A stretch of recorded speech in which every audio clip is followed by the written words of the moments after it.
Sarboy tayo dyan mga kosa, bagong segment na naman ng Usapang Asawa. Biglaang segment lang to. Sila naman pag-usapan tong namin, work-life merch, tong gawa lang ng gawa para may mababalikan. Ayan, ito, pakita mo mahal. Ito yung gray version, ito yung black version, dalawang color lang. Dalawa lang din yung size, XL at double XL. Regrets on deathbed, fucking do it. Yun yung topic namin ngayon. Uy, dito na yung isa. Ayan mo lang. What's up? Ngayon pag-usapan natin yung ano yung top 5 na regrets ng mga dying person sa deathbed nila. I wish that I had let myself be happier.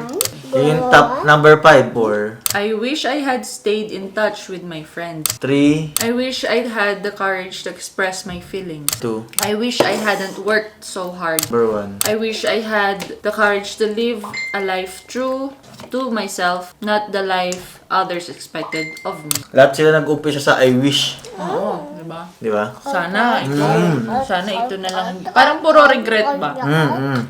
So, yung mga regrets ng top 5 regrets is yung mga bagay na hindi nila nagawa.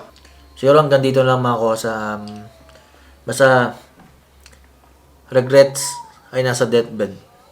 Yung mga bagay na hindi nyo nagawa, yun yung malaking regrets nyo sa buhay. Kaya, Fucking do it. fucking do it. Gawin nyo na. Gawa lang ng gawa. Gawa lang ng gawa para may mababalikan. I-release ko.